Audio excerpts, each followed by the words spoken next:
Oh, I'm feeling pretty good. Let me ask the guy to my left. Hmm. The screen just ends. Now I'm looking at chat. So let me ask chat, how are you doing tonight? Because I'm doing pretty good. So I hope you're doing well.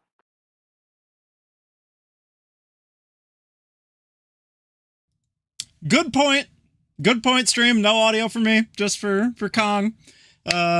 Kono, you are a lifesaver. Thank you very much, Ali. Yeah, it's me, your host, Infinite Dodge. It's me, your play-by-play caster, Infinite Dodge, and that is Kong Man. We love him so. Welcome to the very first round of the Victoris Rivals Series playoffs. We got a great matchup tonight. It is Contingent Esports Orange versus Divine Ascension Quacks. It will be a best of 3 as this is our round of 12. It is not those semi or quarterfinal best of 5s quite yet, Kongman. And what does that do as a former Cloud9 training grounds, MVP or All-Star? When it comes to a competitive mindset, how do you approach a do or die best of 3? What kind of preparation can you do? The best thing you can do is to just grind the game as much as you can, prepare with your team as much as you can, and The then if LPL you're strategy. yeah, and then if you're like my team, in the Cloud9 Training Grounds quarterfinals, pray your coach doesn't draft your ADC a character they've never played before. That's always nice. We do enjoy, actually playing things that we are prepared to play. What champion was that, if I may pry? Ash. That's not bad. I mean, if you can't play Ash first time, I don't know, mate. That sounds like a you problem, TBH. But yeah, we are going to get a look here at this playoff bracket in just a moment so we can take a look at what we are getting into. We do have a lot to look forward to, starting tonight with our 10th seed. The Quacks going up against our 7th seed CEO Orange. I believe this is Group B versus Group A coming on in here tonight. Yes. So that's going to be pretty wild stuff to see. But Kongman, we have a pretty sick rematch in the bracket right above us here. We were just watching a match like this in the regular season a couple of weeks ago. What are you hoping to see between Dorado and Oblivion? Honestly, I want to see the same thing. If you still have that graphic anywhere of the Dorado and I don't, but I will get it. Worry not. We won't leave you in suspense, people. But please do give us a little recap of what happened. Everyone was thinking Oblivion was going to win. They thought Kappa was washed up. And Dorado came out and said, hey guys, we are going to play Volibear and we are going to dunk on you. And if we can get that graphic pulled up that I beautifully found online and helped create to add on to it. I'm working on it. In the meanwhile, talk about any other sort of playoff matchups you are hype about, sort of break down where everybody wound up here. Well, as we wait for that in just a second, we do have Camcom requesting to join, wishing to announce their team if you would allow that. Yeah, that sounds like a great idea. We can bring on a little brief pre-interview here of the one and only Camcom. All right, I have pinged Camcom to join, so now it's just a matter of hoping that they will join. Yeah, we'll see. Me off. Yeah, they're like, what you mean right now? Oh my goodness gracious! How can you introduce your team? Yeah, come on, Camcom. We're trying to put on a pre-show here. We are trying to farm content. We need the captain of the Quacks coming in, giving us the lowdown on why the Quacks are going all the way here tonight. It's going to be pretty vital stuff, I would say. So let's see if we can... And speaking of, Camcom has joined the desk. Camcom, if you'd like to unmute and welcome yourself to the stream. Hello. Hi, I'm sorry. Cam. I didn't know if you wanted me to talk. How you guys doing? Oh, we're doing pretty well. We got the best TriCast in the business right now. We got Dodge, and Kong. It's pretty rambunctious as we do go ahead and show that we are interviewing the captain of the Quacks, Camcom, in here. And yeah, Cam, any thoughts on the matchup here that is coming up tonight that we'll be getting started in just a couple minutes? Well, some certain people wrote some certain power rankings graphics, and they may or may not have ranked my team 11th out of 12th. Both of them did. This is kind of crazy, man. My team is being slandered just on the daily. It's kind of insane. We're not gonna drop a game. I dropped 4 games of solo queue today, so I've already gotten it out of my system. Now we just win. Nice. We do love to get the inting out. What do you think of your opponents coming up here tonight in CE Orange? I actually haven't seen them on stream as of yet. I'm not sure if Kong has. Maybe you can both tell me a little bit about what to expect here from them coming up. Do you want to go first? Yeah, so I was actually able to watch the Oranges play week 1 against Rise of the Middle Sticks, and I was like, oh, this is going to be an easy 2-0 victory for the Oranges. And they proceeded to get reverse swept. So, not looking too great there. And then I won't forget whenever the Ducks, Camcom's team, played in the following week. Oh, we're quacks? Excuse me? Yep. We're not Ducks? Yes, Ducks is in draft. Yes, this is, this is, you know... I do. Okay, well, you are the Duck pre-made overlord, so... All right, yeah, so the Quacks, I remember I almost predicted the Quacks to win, and then I sided against it, and you guys kind of lost. So that's why you're wrong. That's crazy. I don't know. Yeah, the last time I predicted Quacks, you guys lost as well. We're going to save the predictions for a moment after Camcom does leave us on the desk. So as I pass it over to Camcom, so far both teams have lost on stream, so I mean, someone's going to walk away winner today. You can't both get caster cursed. Hopefully. I mean, Flip has already, admin cursed us. Juanito got an interview canceled on him, so he's gotten us admin curse. I don't know what's going on tonight, but you know what? We've got a lot of curses on us, so, if we win, then it was just meant to be. 6th place versus 11th place, in quotation marks. I don't know what the heck these people are ranking us off of. In what world are we 11th? I don't understand, but it's okay. We're here to prove it wrong. So I haven't seen the power ranking. Who is 12th overall then? Yeah, I'm curious.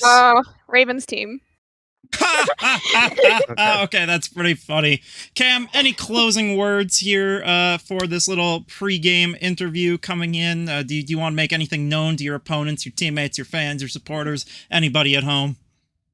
I am playing in my college esports room. Currently, there are CRL qualifiers going on as well as Valorant. I don't know, they're playing in some big tournament right behind me, so it's going to be very loud in here. There's 4 sets of casters. It's and then I'm just here hey guys, I'm in playoffs. So I was told to be quiet.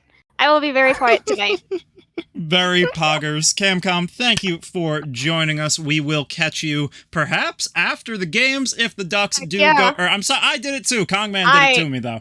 If the Quacks, if Divine Ascension Quacks take home the W tonight, maybe we'll see Camcom after the fact. Cam, thank you for stopping by. Good luck tonight. We will catch you later. As Good Kong, luck. Thank you. Kong, Dodge. I have pulled up something for my 2 casters here tonight as the host. I have found what was spoken of. Yes. The ancient text, the secrets of Dorado versus Ruby. What a sight it is. Yes, the Dorado Kappa versus the Oblivion Esports Ruby, which conveniently is also a rematch tonight in the round of 12. And if we saw anything from, what was that, week 6? If I remember correctly? Yes, week 6. It should just be a quick, easy repeat once again for Dorado. You know what they say, another easy game for Dorado. Yes, it's a mainstay. We don't have the capability to post the cycling dog or whatever the heck the copy pasta is. The problem with that copy pasta is I never see it intact because it's always pasted in Twitch chat and the formatting cuts it in half and it's not quite right. Can we get some another easy win for Dorado's going in chat, by the way, even though Dorado's not playing tonight? That's always a fun one to see spammed.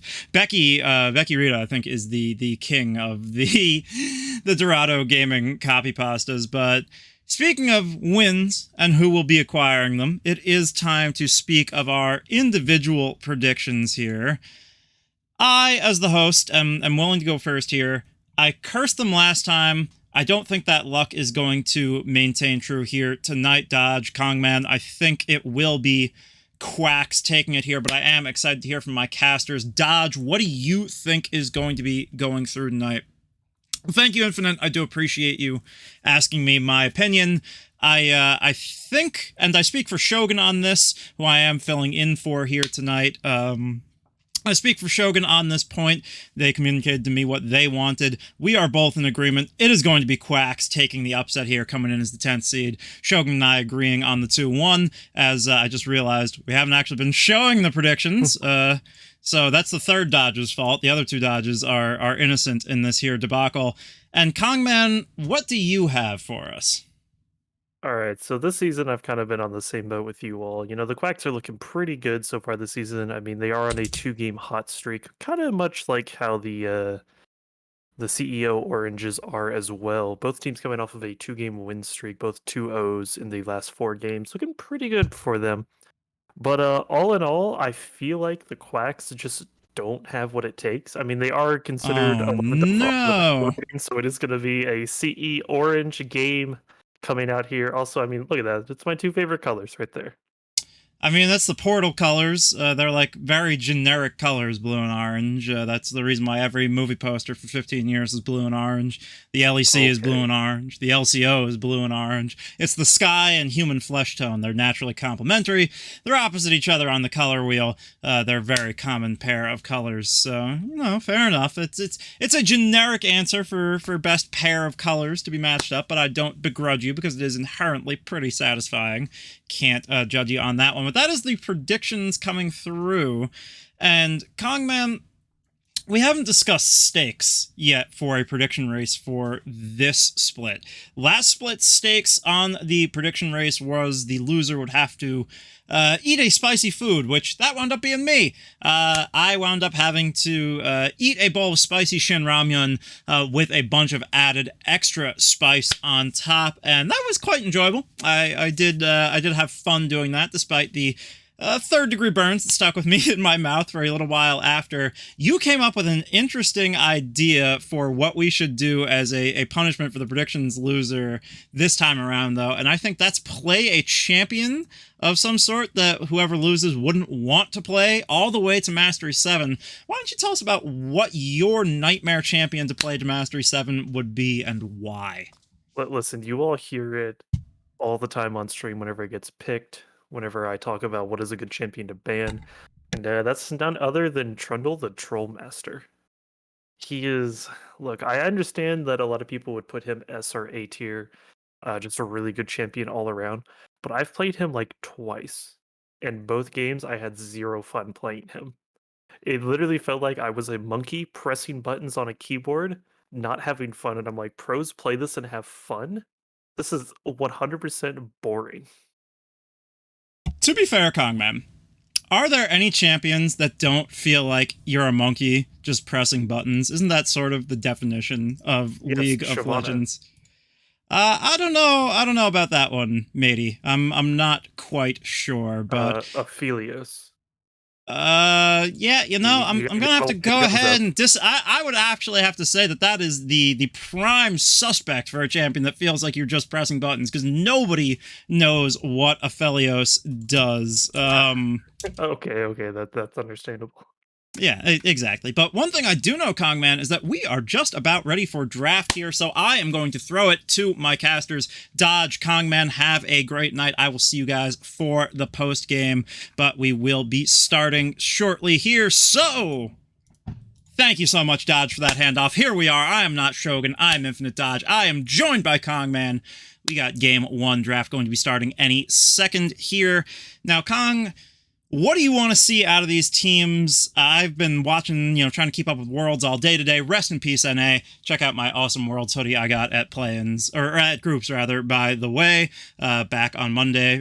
One of the best nights of my life, not to humble brag. But I've been keeping up with Worlds, and I think Maokai is extremely deadly. First pick worthy on blue or red. What are you looking at as some premier picks here as we do move into Game 1? I do have to agree that Maokai is just kind of that you pick it, you have a really high chance at winning the game because he's just that good. A character that I saw back in the play-in stage, not the group stage, almost got those two backwards, was I did watch the Saigon Buffalo, RIP Saigon, losing 1-3 to Mad Lions. But they did lock in a Vayne top, which was beautiful to see. But that isn't like a first pick priority, but it is something nice to see. Honestly, I would love to see Seraphine get played again and not banned away. We haven't seen the wonderful musician in quite a while. the CEO of Victoris Esports. It's not who you might think it is. It is our Sarah Queen, of course. But we're actually seeing some focus on what I would have to assume here, Kongman, are sort of comfort banaways. We're seeing Camcom's Renata Glask, which has not been too kind to them in solo queue recently, actually, has been on a bit of a downturn in solo queue. To quote Camcom, I take my L's in solo queue so I can take my W's in comp. But Orange still don't want to see that very powerful pair of enchanters, so Renata, Karma taken off the board. Jungle Focus at Excalitrix coming out big time from the Quacks right now. Going to be Lilia gone, going to be Udyr gone. Yeah, I do. Oh, and there's the Seraphine that's probably going to get banned away if it gets locked in. So unfortunately, we will not be seeing the CEO of Victoris tonight if it is Drat. confirmed. But I do respect the Lilia ban. I have been playing a little bit of Lilia here and there. She is pretty good. Yes, Hecarim ban. Yes, Seraphine is alive. Hecarim's boring, I would say, so I'm pretty happy to see Hecarim taken away. I think that's a point we agree on, right? We're both resident sleeper on Hecarim. I am resident sleeper on Hecarim, but I would rather play Hecarim over Trundle any day. That's incorrect, but that's the Maokai we were looking out for. Kong slammed in first pick for Orange. Just offers so much for your team. It's a three-way flex. It offers vision control. It offers insane team fight capability, super drain tanking. It's time to pog. Get those poggers in chat. It's Seraphine being considered here. Another flex pick coming out 3 ways. You can play it AP carry farming in the bot lane. You can play it support. You can play it mid lane, Kong, man. It just does everything. Yo, throw it top lane if you want to. We saw that at one point in VRS, didn't we? Or was that in VAS? Okay, that was yes. VAS. I remember I tuned into a VAS stream, saw Seraphine top, and went, yeah, I'm closing the stream. How could you close a stream I was play-by-playing with? That's a piece of tech that would be so spicy if you came in. No, it was so close to greatness. Don't go, stinky old Jinx. Okay, Varus, I suppose, is acceptable here, Kong Man. What do you think about the early capabilities of a Seraphine Varus lane coming out for the Quacks? Yeah, so assuming the Seraphine is going to be the support for Varus and not being thrown into the mid lane, Seraphine, all she really has to do is just land her stun, and then Varus just throws a piercing arrow, and suddenly you're dead, because that is the power of Varus. Yeah, pew! And we've only seen Aatrox locked in. Very early pick for Aatrox, honestly. Yeah, it sort of gives your hand away here, right? Because that cuts off one of the capabilities for where your Maokai can go. I suppose it could always be Aatrox mid Maokai top, but you know, I always like to create obfuscation in draft. Never show your hand before you have to. Keep your cards close to the chest and don't let the opponent know any more than they have to. But Maokai most likely going to be going into the jungle. Flex is still alive, I guess, but we know the solo laners for sure now for Orange, and that would be such a hype pick for Quacks to take into the Aatrox. Yeah, it is interesting seeing the Syndra locked in here. Something that we haven't seen in quite a while in VRS. I know it's been banned away a few times. We haven't seen it on stream at all this season. And if they lock in Thresh, I could see a funny gimmick coming in with stealing some buffs. And okay, good, they didn't pick Trundle. I saw Trundle floated for a second, and they were teasing me, but instead we are going to be seeing the one and only Zinzao. That we are. Does pretty good at blocking out the unleashed power from the Syndra, right? Because you just can use that Crescent Guard, and you can say, no, thank you. Your balls will not be assaulting me today. Now, Kongman, I have a feeling that these teams here were watching the VAS round of 16 last night, because we did see Acid Coconut debut that reworked Syndra on the VAS stage to great aplomb. It was the reverse sweep coming out last night for Coconut and the boys over Rising Tide Typhoon, and they did it with the Syndra mid lane, and Quacks must have been watching it too, because they also did it with a Darius and Aatrox counterpick, which Quacks were very much considering. So we'll see what else might be considered, but we do have some more bans coming on out here, and Urgot's an interesting one. Yeah, Urgot is always one of my favorite champions to play, whether it's top or jungle, but seeing him banned away, you kind of shrug your shoulders like, man, is Urgot really that good that people think he's ban worthy? You never see Urgot 1 and 2. Doesn't Aatrox win the Urgot matchup like hard? Hasn't he always been the counterpick to Urgot? Yeah, Oh. Aatrox used to be the counter pick to Urgot because anytime I get queued top and I'm gonna play Urgot, I just ban away the Aatrox. I'm like, nope, anyone else is fine. I would rather play against Teemo than Aatrox. Oh yeah, for sure. Now Singed is also a spicy one. We're seeing some funny bans coming through.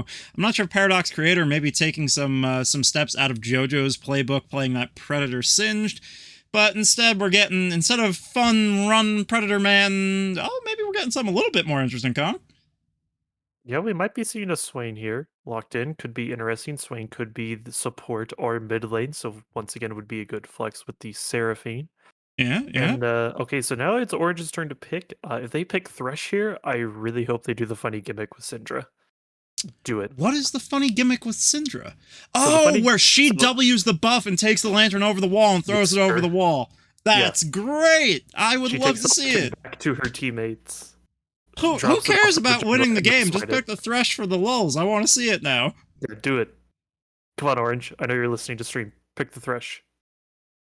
Okay, that's a character that starts with T. Matt G coming through to let us know that Silas support goes crazy here. I don't know, mate. Perhaps there are some pretty great ults to steal, and I'm a believer in the Silas support. You know what? I'm going to agree. I'm going to agree with Matt G. Silas support would be a fun angle here, especially with Tristana. That's a great all-in lane. Silas is good in every role, even jungle. I don't know about that one. I don't know about that one, Kong. You are the resident jungler around here, but boo, boring cow man. Boo this man. Boo. As it seems like Orange has done the nice thing here of basically drafting their comp in order, save for the Maokai and the Aatrox switch up, so that's nice and easy to digest. Quack's leaning towards the Scion, maybe Darius, they're not sure which direction. What are you going to do? Will you throw the Pog switch? Yes, they will. They are juicing us up, Kong. They are going for the counter pick. Yeah, I do respect the Darius pick. Now, hopefully it's not like what happened the other day on Worlds where the Darius bug occurs and they're not allowed to remake. Oh, that would stink. That would be bad. I was there live for that game. I hate G2 with a passion. I never in my life thought I would cheer for G2 until I walked into that arena, and I showed up a little bit late, so I showed up about 10 minutes into that game, and I just got assaulted by the sound and the noise of the world stage, and G2, G2, G2, and I found myself caught up in the excitement. Not quite as exciting as the matchup we have here tonight, though, Kong. This should be a really good battle coming on through between these two teams near the bottom of the standings, the both of them, at least in terms of seeding coming in. But we always talk about how, that's relative because they're all coming from different groups. We don't know the relative power level of the groups themselves, right? Yeah, because definitely if I go back and take a look at the groups real quick, I mean, sure, you have CEO, which was third, but they also have Dorado, Oblivion, and Rise of the Middle Sticks in their division. And then you look over at the Ducks, who were finishing fourth, and above them is War Legion, who I believe they lost last week. Yes, they did lose to the Ducks themselves, so of course that did put them down just a little bit. And then you have the BCGT, which is 6-1, and then Queen's Gambit, who loves to come into our stream and complain that they never get put on stream. But a friendly reminder, they always wait till last minute to go, oh, hey, we know our schedule time. They never schedule in time. It's you gotta schedule for default in time and let people know if you want to get drafted, or not drafted, sorry, I'm thinking about the draft because it's a cool one. If you want to get streamed, you gotta be ready to be streamed, Kong Man. Yep, and speaking of this draft, I want to ask you on the side of Quacks, who do you think their mid laner is going to be as we wait for them to find their positions? Is it going to be Swain or is it going to be Seraphine? It's crazy. I could see it going either way, right? Because Swain and Varus feels like a pretty crazy bully kill lane. You land that Claw of the Empire into the pullback. You get that piercing arrow with the W increase. Boom, you're half health right there. Or if you're already half health from taking a bad trade earlier, you're just dead. So that's really crazy. Seraphine offers the safety, however, to go more towards like that lethal tempo style of Varus that we're seeing more popular at Worlds. In the bot lane, shown up a couple of times. Hasn't actually picked up a win yet, but when it is played in the bot lane, it's being played as like this crit on hit, shield bow into Rageblade style. So it's really about how aggressive Quacks want to be. They already got themselves a counter pick up in top lane. That's what they saved it for. Bleeding Wolves trying to come through and be the big carry here. So it's about whether you want to stabilize bot or try and accelerate bot, I think. Yeah, and especially if you're playing against Tristana Alistar. I mean, sure, the Alistar doesn't do as much in the early game as you would like him to do, but Tristana can easily just power kill a Varus early game. So I do believe I could be seeing the Seraphine support just to try and help keep Varus alive against the Tristana and maybe lock her down a little bit easier than Swain can. Yeah, it's very well possible, Kong. Now, unfortunately, we are having some internet issues which are preventing the teams from moving forward into client draft just yet. It shouldn't be more than a few minutes. So while we don't have the untangled, unflexed rosters for these teams quite yet, I mean, it's pretty fair to say that we do know how things are going to be going for the Quacks, as I just changed up the sides. That's not what that was meant to be. Orange got a totally different team. Yeah, no, that's not what that was meant to be about. My apologies. No, but as we do know, the Aatrox is going top, Maokai is going jungle. There's still some things we've yet to figure out with the Quacks, but we can do a quick prediction before we do throw it to a break here, Kong. Even not knowing the flexes, do you have a particularly powerful feeling one way or the other, Quacks versus Orange on game one? I really think the big thing is going to come down to how well they can get this Maokai to scale on the side of Orange, because we have seen Maokai played so much in Worlds. It scales so good. It is so beautiful to look at. Really powerful. Please nerf Riot. And then we look over at Quacks, who finally were able to get their hands on the CEO Seraphine, beautiful, lovely singer that we know and love. But unfortunately, Xin Zhao Jungle has kind of fallen off over the past few months. It's still a decent pick, but I don't really see Xin Zhao doing much against a Maokai, especially whenever Maokai ults. I mean, what is Xin gonna do? Yeah, it would be a tough one for sure.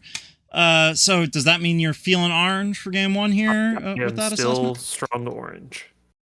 I'm going to give it to Quacks for game one. I think Bleeding Wolves is going to have a pop-off performance here on the Darius. We already saw how much it worked out well last night in the VAS. We'll see if we can repeat that magic here in VRS round of 12. Game one will be coming up right after a short break to load in. You don't want to miss it. Don't go anywhere. We will be right back.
service.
Sleeps chemically, brought down on its knees. With every breath that I breathe, clenched fists and gritting teeth.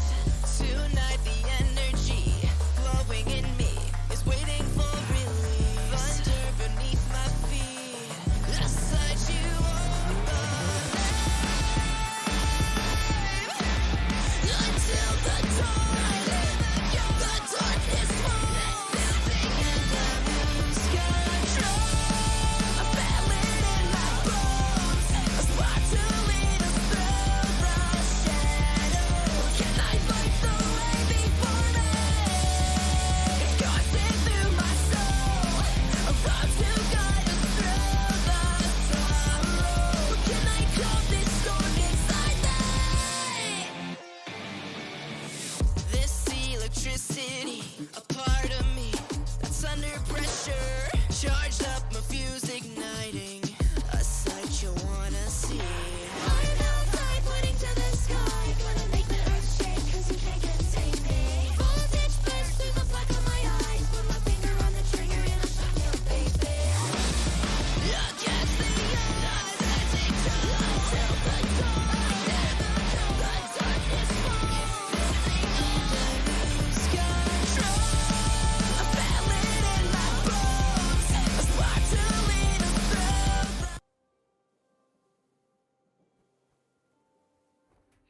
30 seconds until minions spawn. All right, everybody, here we are. It is the first game of the Victoris Rivals Series playoffs. It is the round of 12. It's a quick, snappy best of 3 between CE Orange and the Quacks. As we see the Quacks here, Cogman, go for a 5-stack invade on the wrong side so that they don't get spotted by Orange. They get the deep vision off. Yeah, are able to get the deep vision off, and now Quacks will be able to see everyone walking back. Minus the Aatrox, so they are going to be seeing the bot lane, so they know that they are going to be starting bot side. So currently, it looks like it's going to be a race between this Maokai and this Zinzao on who's going to get to top lane first.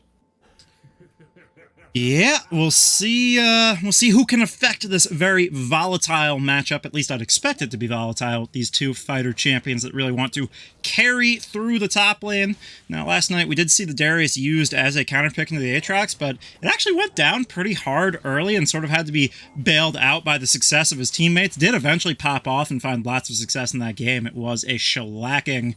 But you can't count on that happening each time, so I'd like to see Bleeding Wolves play aggressive here, getting close, and really use his power to zone Shredded off this CS, and it looks like he's doing a great job already, starting that Q, dodging out the second sweet spot, gets that bleed stack out. Did lose the trade a little bit there, Kong, but, you know, he has plenty of sustain built into that kit as... Yeah, well, I want to point out, Tristana is mid lane and Syndra is the ADC of this game. They kind of reversed some roles on us from what we were expecting back during the draft.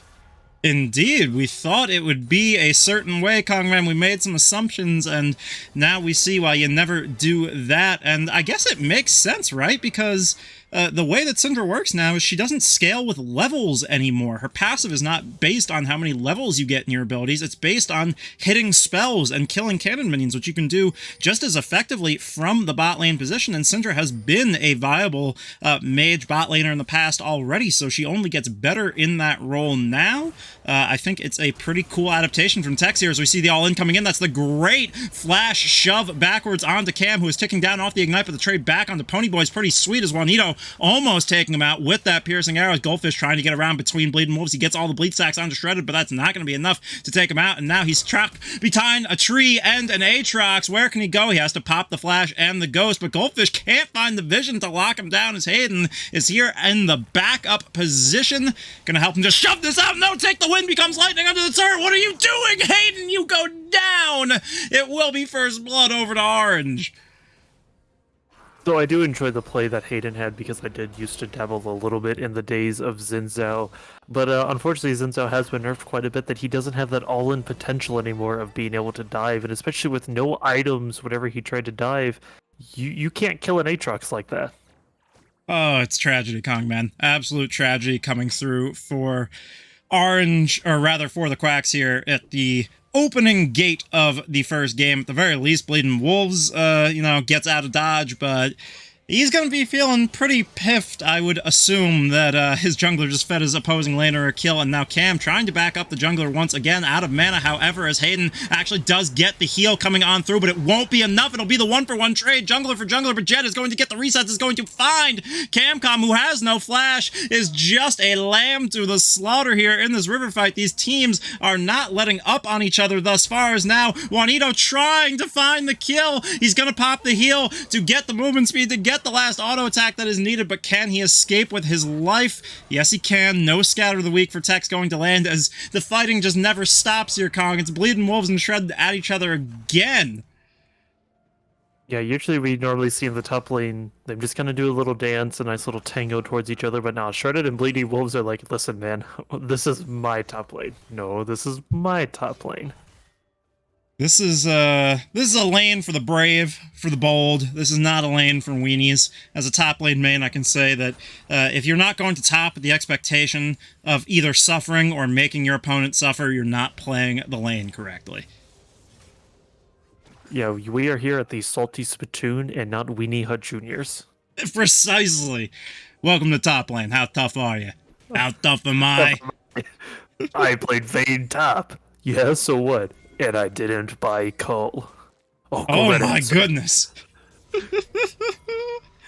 Now, I'm gonna be honest with you, Cogman. I think the majority of top laners would agree that playing Vayne top That's a Weenie Hut Jr.'s move, but this is not a Weenie move. This is an aggressive invade from Wolves, and Hayden not going to really find anything for their troubles. However, as it's a double support roam towards mid, these teams just never stop fighting, as it will be Ponyboy rooted up as the 6 is already here. The Demonic Ascension would have been good for Paradox Creator, but the shove away actually won't mean much at all as he just pops Ponyboy. Only level 3 there, Kong.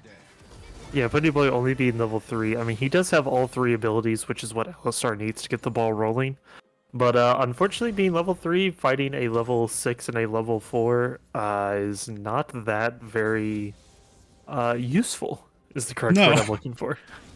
Doesn't seem to be, as we have 6 kills at 6 minutes. Those are rookie numbers, Con. We need to push those up. Yeah, we're not watching the World's Finals here. We don't want to see this low number of kills. We want to see more.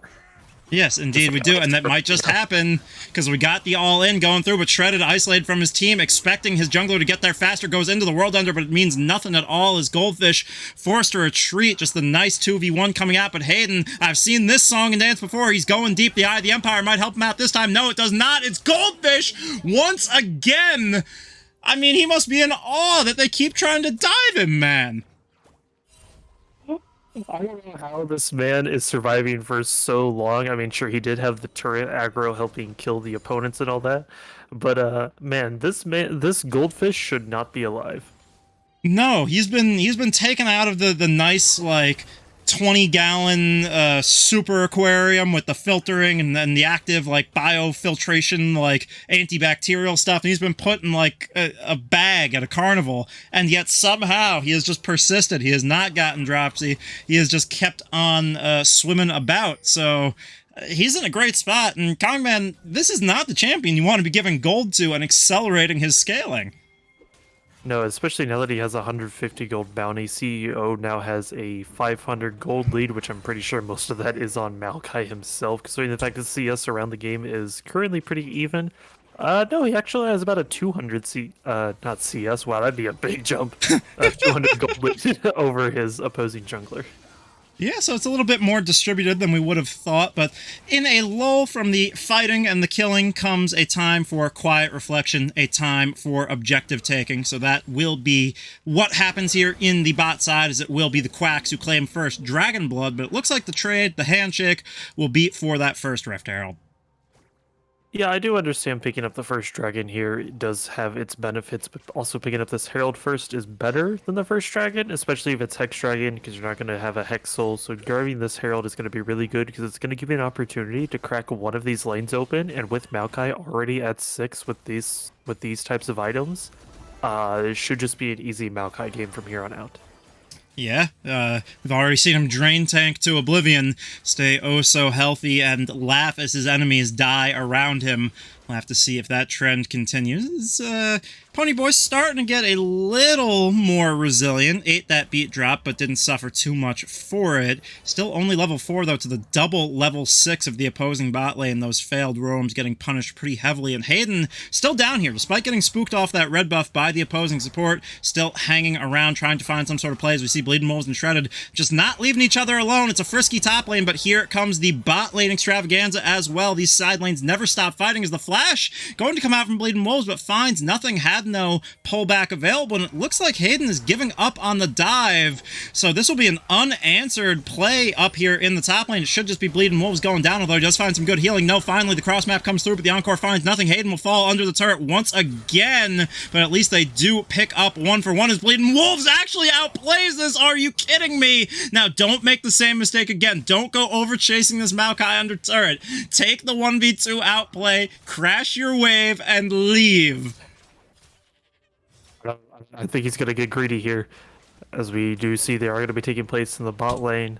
Will be interesting to see if Darius is smart enough to leave. He is smart enough, my goodness. Oh, God bless. God bless Darius.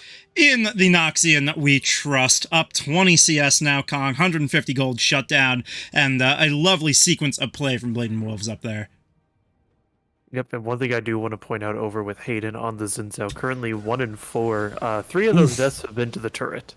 Yes. At least he helped trade 1 for 1 with the last one.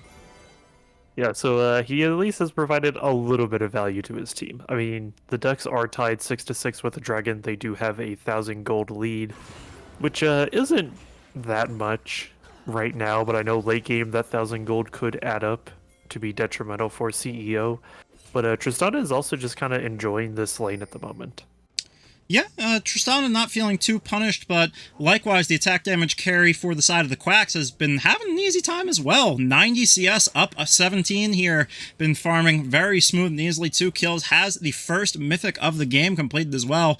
Forgoes those boots to go right for the Immortal Shield Bow, which will give him a lot of value in the fights, but Hayden just can't resist scrapping. He does go into that Grand Challenge to make sure that he won't really be punished. That's the Blighting Arrow over the wall. It finds the root. That's the Piercing Arrow.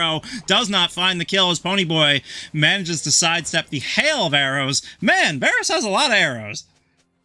Yeah, Varus has a lot of arrows. Alistar has a lot of health, but unfortunately, Alistar has just a little bit more than Varus. Yeah, I think you would say he's mildly more tanky, just a bit.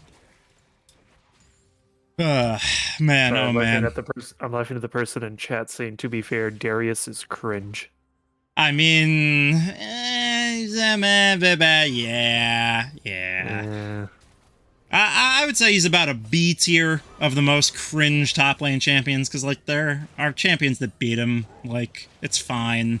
He's not as bad as he used to be, or he's not as bad as a lot of people in lower elo like myself like to pretend that he is. You know, he's beatable. He's not as cringe as some other stuff, but definitely not the first champion I want to be going up against in a blind pick scenario. Don't want to get countered with that, Darius. That is pretty cringe. As we see the Hex Flash being channeled, here it comes, but he didn't expect Hayden to be in the brush. This Xin reversing his fate and going to find an uncontested kill. Not going to give his life for this one this time, Gog. Yeah, Hayden doing a good job getting the lockdown onto Ponyboy, but unfortunately he does not pick up the kill, so he is 1-4-3. Still struggling to kind of help his team a little bit more, but wait a minute, there is going to be a big team dive here. Yeah, he has the Grand Challenge back again, does Hayden, and that Syndra went pop, man. Juanito's Soul goes on the rampage to pick up his 4th coming on through, but look at this, the 3v1, Bleeding Wolves, you have no way out of that, so it's an advance this time as Jed jumps on forward, will find the shutdown. That's a nice equalizer for the side of CE Orange, but they're on the wrong side of the map for this Drake that's hitting the rift in just 5 seconds here. Yeah, it is going to be a Mountain Drake. Ducks will be up to Dragons here unless they can perform some kind of miracle play, which I don't see happening, because the fact we do have Swain watching the mid bush. Well, he did back, so there is a slight chance something might happen here with Orange. Perhaps. This Drake's going down pretty slow. But they're still not bringing the members. Hayden's got the smite ready and willing and able to go. They're still up the gold. They're still up the Drakes. Yep, and we are going to be on Inferno Soul, which whenever we really break down Inferno Soul, honestly, both teams really capitalize from this. I do believe Orange has the better team composition for an Inferno Soul, but if Dux does take that away from Orange, then, well, I think that's just going to be GG for Orange. Yeah, definitely it hurts to give that kind of extra burst damage to the Varus, right? Those piercing arrows already going to mess up your day with their percent missing health execute damage, so if you're low and you get blown up by one of those, it's a lights out. And, Darius, no slouch with some extra adaptive force either, so definitely something to look out for. But speaking of the Darius, Ponyboy just keeps trying to find these roams, but I don't think he actually wants to mess with Darius. He gives him the shelf and he walks away. Yeah, I am finding this Alistar a little bit questionable. I mean, he just kind of shows up, taps you on the shoulder, and then is like, all right, see you later, man. I feel like once he went behind early, it became so hard to affect the map in a sizable way, right? Does have the 6 now, at least, finally, so can become much tankier during the course of these fights, as I'm going to expect a pause to come out here. Yep, there it goes. Right in the midst of the action on this Rift Herald. I think we're going to hang tight for a second here because we did see the reconnect, and I am seeing the R's coming through in chat. Bleeding Wolves was having some internet issues in lobby as well, unfortunately, so hopefully we'll be able to stick around and play the series out with us here tonight, but Kongman, while we are waiting for this pause to unpause and for play to resume, we can take a look at this situation as we see Quacks approaching through their own jungle towards this Rift Herald take. And do you think this is a wise, move from the side of Orange to go all in on this one? I do see Camcom potentially trying to set up a play here. Does get the ward down. Oh! Oh my god, Camcom!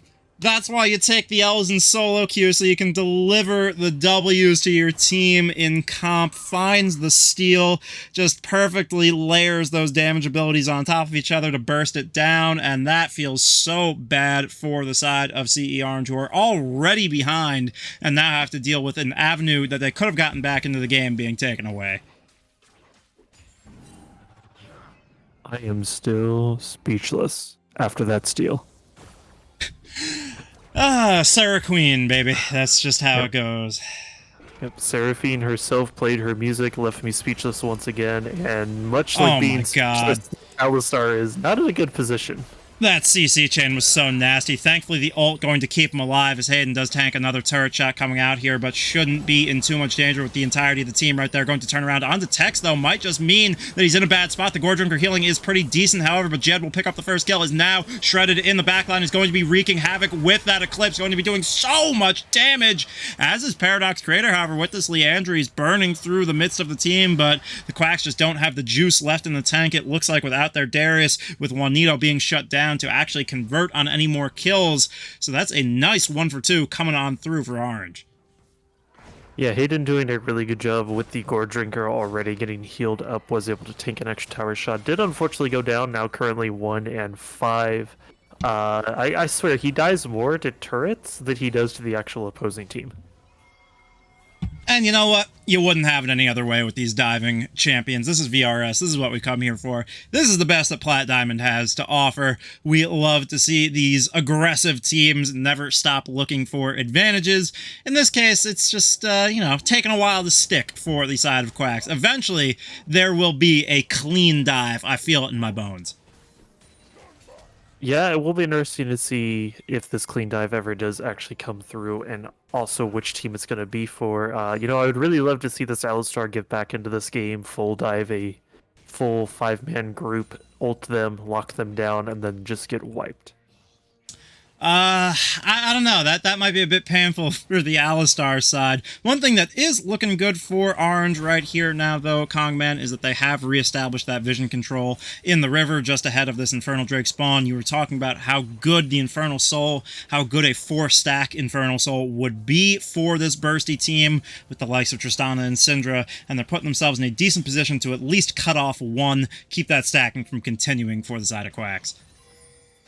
Yeah, one thing I've always said, especially if you're wanting to control an objective, is you need to be in the river, kind of like what Quacks is doing now, because if you are in the river, you control the chokes. And especially if you have a Xin Zhao that is really good, because you pretty much lock out any way for them to get in, because you can just dive them and go, okay, you're not playing the game now. Yeah, they do have the Scuttle Relic do the side of Orange, which won't expire, but Hayden just might. Thankfully, does block out that explosive charge damage with the Grand Challenge. Very well done there, but that's a big cooldown gone. And with the Scuttle Relic Vision still here, it's risky to approach this Drake that'll be hitting the Rift.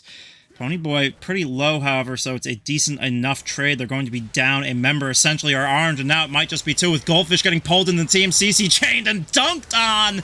Goodbye, Mr. Tree. Darius has an axe. He's going to lumberjack you back to the forest, and now Bleeding Wolves ain't done yet. He's going to continue moving forward with the dunks. That was the crazy buffer coming through. Paradox finding the E, the buffered rocket jump from Jed being interrupted by the second proc. Quacks big time winning that fight. Yeah, Quack's doing a really good job. As I said, if you are in the river, you are able to control the chokes. And whenever you look at the Quack's composition, you have Seraphine ult, you have Xin Zhao just in general. You got pretty much everyone on the side of Quacks can hold a choke on their own. And with any follow-up, just immediately shreds their composition. Yeah, the wombo, the dive, the layering, so deadly here from the Quacks, and now they are on sole point with a 3k gold lead, which, while not insurmountable at 19 minutes, is certainly a comfort for them. Hayden now, in the midst of multiple members, double knocked back. That is a bit of an annoying moment there for that Xin Zhao, who is now in the targets of Shredded. That Eclipse going to indeed shred through him. I mean... Hayden just seems to be enjoying going down in this game, having a little too much fun, a bit of a Hillisang moment. Paradox Prayer going to bail him out by setting up another kill, at least, maybe two, as Ponyboy continues to tick low, get pulled back, and go down. And they just keep taking the bait. They say, tasty Xin Zhao, but Kongman, they're wasting so much to kill him. Yeah, so we're watching Xin Zhao get absolutely obliterated by CEO, and then all of a sudden the Quacks are like, we're eating Alistar for dinner tonight. Call an ambulance, but not for me. It's been the story of Game 1 for sure, as I was just talking about how 3k isn't an insurmountable gold lead by any means in 20 minutes. Neither is 5k, Kong, but to go from 3k to 5k in the matter of about 30 seconds by taking these tier 2s, finding some more kills, definitely going to make it feel a bit more insurmountable here. Quack's really looking good right now. Yeah, Darius just kind of free farmed the top lane. Like, I'll be honest, I didn't realize how far he had pushed the lane already because we were too busy watching all these other fights. I didn't even look at minimap like most of my teams at rank do. But yeah, thank you. But Darius doing a really good job. I'm really curious to see how good this gold difference is. For this yeah, Darius. if we do take a look here, it's pretty sizable. It's about a BF sword's worth. Oof. Wouldn't want to be in Shredded's shoes, that's for sure. I mean, I have been in Shredded's shoes many times, every top laner has, but Darius, once he gets going, now he has this Death Dance completed as well, going to be so hard to put down. Yeah, especially now Death Dance did get buffed, not this patch, but I do believe it was the patch before. I don't know why they buffed it, but hang on, we do see a bit of a skirmish happening here in the blue side jungle. Not a lot of action going on here. Yeah, they're thinking about fighting, I guess, our orange, but maybe they've learned their lesson here, Kongman. Maybe they've taken it to heart a little bit. Yep, taking a little bit to heart. Hayden is spotted out off of the Maokai seed. Will be interesting to see what happens here. They are going to be walking onto the control ward, and suddenly CEO realizes, hey, we're not in a good position here. Let's just back away. Thankfully, they do have those saplings to play with, right? They can sort of advance their vision line bit by bit and slow up anybody who tries to punish them for moving forward. Ponyboy also has that unbreakable will if he does get caught out looking for vision like he just almost did. That's a tool that many supports would love to have. We always talk about on VAS and VRS Kongman how supports are often the sacrificial lamb for that vision line. Yep, and as we've seen this game, Ponyboy being 0-5-2, I think that's your sacrificial lamb. Yeah, the sacrificial moo cow coming on through. Needs a little bit more cowbell, a little bit less int, for sure, for the Alistar, and it's tough, right? I don't want to harp on him. I think things got a little unlucky early on, and I think he's put in a pretty tough position to bounce back from. The roams getting matched pretty well by the sides of the Quacks, so just not too much to be done from this position. Hopefully, however, CEO does seem to have slowed down the pace of the game a little bit here, can continue to farm up, maybe try and hit their item spikes. You do have a Syndra on a 2-stack Dark Seal with a Hextech Alternator. The burst there could be pretty big. It just feels like they need to find somebody isolated and stop trying to full-on skirmish front to back. Yeah, as we do know, they are usually finding Hayden alone by himself, but one thing that would be really good is if they can somehow, which I doubt I think it's going to be really hard to do, find this Swain caught out himself, because he does have a nice 450 gold bounty on his head. We like money. We like to collect said money, as we do see Trex using some of the money they've collected to build up that Shadow Flame, now on 2 items, but unfortunately Juanito Sol on 3 items. Going to be able to spread the Blight stacks all around the opposing team with this Runon's Hurricane now, going to make it even deadlier when those do get popped, as it looks like we might get a little bit of a split to come out here, Kong. Yep, and as I mention all the time, if you are in the river, you control the chokes, and that is exactly what CEO is doing as Quacks is trying to engage. Yeah, I mean, Hayden just goes into the challenge again. It's rinse, wash, repeat. We've seen this fight so many times. They try to dive the Zinda, but they just can't kill him, and then they get obliterated by the backline of Quacks. Bleeding Wolves comes in and cleans it up. He finds Tex for the full-on ace. I mean, it's the definition of insanity, as it should be both objectives going on over to the Quacks now. Yeah, the one thing I always say is you control the river, you control the chokes. If the opponent has not walked if the opponent has not walked into the choke yet, do not walk through said choke and meet them there. Because you're giving them more free reign to play through. Kongman, that's absolutely brilliant. I both enjoy your analysis, and I see what you did there, and it was lovely. Yeah, it's looking a little doomed, a mite doomed, a trifle doomed for the side of CER off the back of that one. They just don't learn their lesson, and now they're down nearly 10k gold. The opposing team has Baron, the opposing team has Infernal Soul, and they're really running out of options to repulse them. The vision control all over the map firmly belongs to the Quacks, so there's not even room to really find a pick, find a shutdown, and try and get yourself back into things. I hate to call anything doomed because it's never over till it's over, but it's feeling pretty over. Yeah, this is feeling pretty over, especially since Quacks does have just over an 8,000 gold lead. But I still have faith in CEO, because if we do look at the Victoris League this season, 5 of the 7 regular games have been reverse sweeps, going all the way to Game 3. So there's still a chance for CEO to run it back in 2 games. We love our traditions here in VRS. We can never get a quick 2-0, can we, Kongman? No rest for the wicked, and eternal rest going to be delivered to CER, as, I mean, this is just disgusting. It's a wallet smack, it's a draft smack, it is a swaying smack coming through, as Juanito will clean up those kills, finish it off, find the triple, and this will just be the base, a fall into rubble in front of CER Orange's eyes. They can't really do too much about it. Maybe not going to be ended on quite yet here. The objective timers, or rather the death timers, are still a little bit low, but I don't think it's really a question of if, more so when, and it will actually be just right now. Ducks, so much pushing power, going to pick this one up. There it is. If they decided to just BM us a little bit, as the Quacks do pick it up, not the Ducks, the Quacks pick it up with a 23-10 victory in that game. Very clean on the side of Divine Ascension Quacks. Honestly, I have no notes for Quacks because they looked absolutely beautiful, but Orange, as I say time and time again, control the river, you control the chokes. Do not walk into said choke.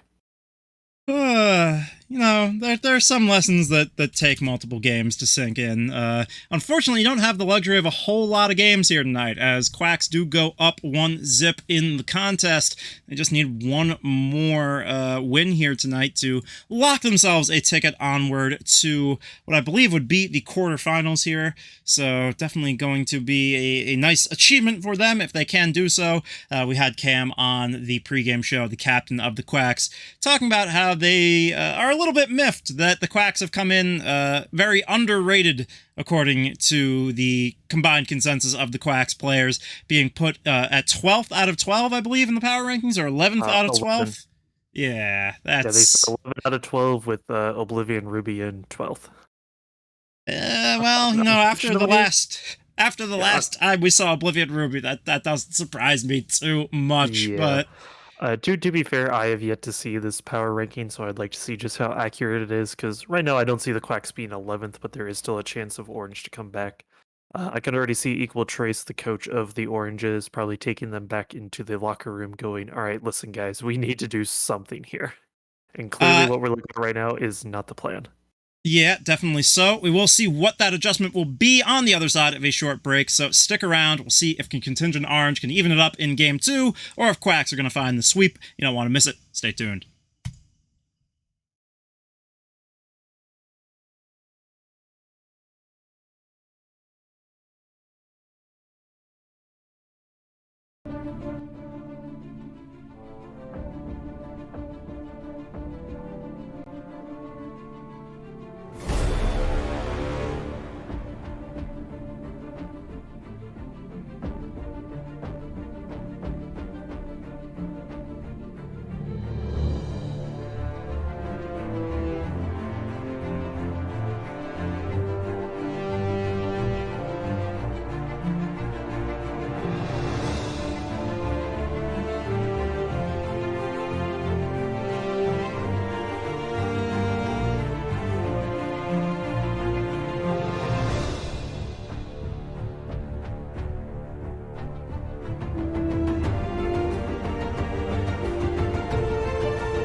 All right, y'all, we have returned. It is almost time for game number 2. Not quite yet. There it is. The draft is beginning right on time. Love these teams that are keeping it moving in lobby here tonight, Kong. Whether it is a classic VRS 3-game series or not, at least it'll be a swift one. It was a pretty quick game 1. We'll see if Orange has anything to say about not making it a quick game 2. Yeah, it is definitely going to be interesting to see if Orange can bounce back. Hopefully, Equal Trace was able to talk to their team and go, listen, guys, we need to figure something out. Clearly, last game did not work. Sure, Hayden may have entered on the Zinzao, but it did allow a little bit of follow-up for the Quacks themselves. I mean, it was just the drain tank composition, right? You had this Zinzao with Gore Drinker. You had Swain giving the suck to everything in his face. You had Seraphine calling down the redemption that she just has as a basic ability for some reason. It's a great champ. I love it. I'm a Seraphine enjoyer, of course, but definitely a brutal comp to try in 5v5. We'll see if Orange hits some of those pieces here in pick band. So far, it's looking very similar for Quacks. Unsurprisingly, Orange said, no. It's not fair to get the CEO to help you to win. Yep, and it will be interesting. They are going to be banning Maokai, which, okay, Quacks is going to be floating the Misfortune, but Renata is open, which we do know is Camcom's favorite character to play. And they are quite good at it, although you wouldn't know it from their solo queue results recently. I was doing a little bit of scouting beforehand that did reveal that to me, but yeah, Misfortune's not a bad pick in this meta. That crit fortune build that was buffed a few patches ago means you can get those double ups. You can just boom, boom, boom, bow, really start to auto attack through people. But Orange is saying, we're not giving you the Wombo. We're not giving you Renata.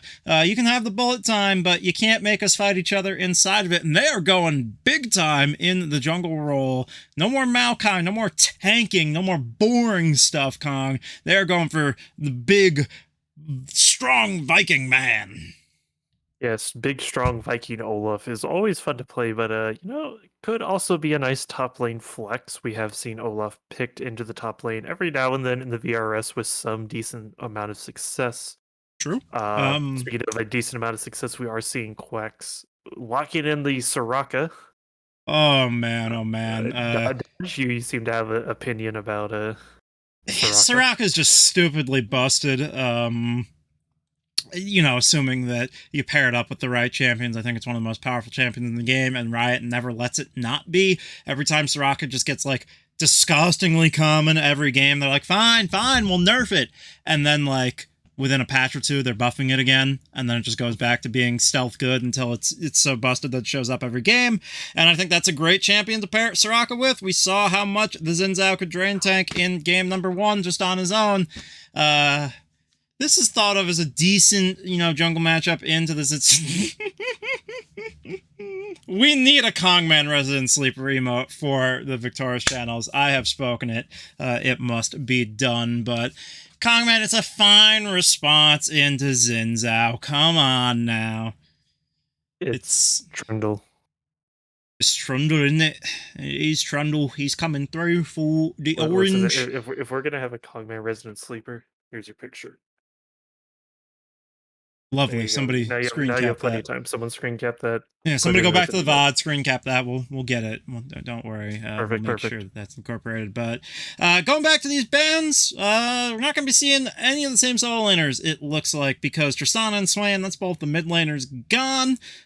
Victor as well, which was one that was being hovered and thought about for the Quacks last game around, is going to be taken off the board. Paradox Creator being sort of forced off of these control-y Majorunis, and with Ashe taken off the board, the other big Renata pair-up is the Aphelios that we normally see. I wonder if that's in Tex's wheelhouse. No, instead it's going to be the Xayah. What do you think about that combination with Renata? I mean, it's a decent composition. I know Xayah is pretty good just in general, and then Renata, her ultimate is just super powerful, and do it. I want to see it. On, I've been playing so much Singed jungle on PvE. I want to see the real Singed tech, the mid lane tech. I wanna see it happen. Come on, we saw it banned last game. Why did it get banned? Let us know it's locked in. I don't know if it's gonna be mid. I don't know if it's gonna be top, but we are going to see the swirl mix. Oh no, they left Silas open. Oh, yeah, he could just take away the hostile takeover. He could take away the subjugate, the Ragnarok, or, you know, neither of them are S tier ultimates for him, but the hostile takeover certainly is, and the other two aren't bad by any means. No, don't do Corky, do Silas. That's so much more fun. Vladimir. Silas. I'll take Vladimir. It's fine. It's whatever. It's a decent pick. Silas would have been a lot better just because of the amount of ults Orange has that are actually decent value. I mean, sure, Zaya's ult, you're not going to get much value. I mean, sure, you're going to throw the feathers down that Silas will pull out of somewhere. Not 100% sure where he gets the feathers from, but he has no I don't think I want to know. Yeah, we don't worry about that. He was carving them in prison. He was whittling as a hobby, but true. This would be a great pickup, I think, for Orange with all of this magic damage coming through. That's also not bad, but this is really like, Zaya, you better carry our butts comp. Or it's like the Olaf bridge into Zaya comp, where you have double enchanters for Olaf early, you speed him up so he can run people down, and then you're hoping that Zaya can carry you through in the late game. Although, point and click slows, pretty good against Singed. Yep, I do have to agree with you there. Screen is currently lagging out a little bit. Hopefully my computer will figure out what is going on with that. So looking at these two compositions, not much really to complain about on either side here. No, I think that's intelligent thinking. And Reg, it feels like a weird answer into Soraka because the Soraka was picked first. Or no, I'm sorry, the Renata was picked first. So the Soraka is the answer into the Renata instead of vice versa. So that's how that went down there. It was misfortune, and then Renata and Olaf picked up, and then Soraka and Xin Zhao were the response. So Regdor versus basic math challenge. Impossible. We've seen it before, but I do like your point, Reg, chiming in from chat about how Zaya is at least a pretty good response, irrespective of how it pairs up with the Renata. It's a pretty good response into the bullet time, right? You go untargetable, you drift off out of that bullet time while you're in the air. You can shut down some of that damage, so it's pretty good stuff. Yeah, I mean, I really like Orange's comp here. I love Zillion comps, and I think you have a lot of people who want to go fast and will enjoy going fast. Same with Renata. You get the double invulnerability comp. We've actually seen this played before, Kongman. This is really spicy. I'm liking it a lot. Yeah, I'm really enjoying the looks of Orange's composition because you have the Renata who can say, okay, you're not dying. You have Olaf to say, I'm not dying. You have Zillion to go, okay, once again, you're not dying. You have Simon who can just drift away from everything saying, I'm not dying. And then you just got Trundle. He has subjugate. He has his passive. So if you start getting resets in the fight, you'll not die. You know, you can thwack away for some health with Sunderer or something. And then we look over at Quacks, and we got I believe Singe is going top lane as we're waiting for that pick to be locked in. Yes, we will see in just a moment here. It will be either Singe. Well, let me not throw my mic halfway across the room. It is going to be Singed, locked in for the top lane, so this is going to be very interesting to see how exactly this plays out. Singed versus it is going to be Olaf top lane, Trundle jungle. Hit the resident sleeper emotes once again. Trundle jungle. Fine. And then it's fine. So we're going to be having Hayden on the Inting Xin Zhao in the jungle once again. Vladimir in the mid lane. Yeah, but this time he has Soraka to help bail him out sooner, so hopefully he dies a little bit less. And Soraka is a really good character, and to quote the wise words of our fellow caster, Pawnstar Shivi in the VRD, the best way to beat Soraka is to just break her back. Ooh! That's a little intense, but you know what? That's what he said, and then he added another little line after that about many people wish to do that, but I don't want to steal his thunder with that one. Oh, Shibby, never change. What a guy. Such a pleasure to work with on VRD, but that's neither here nor there.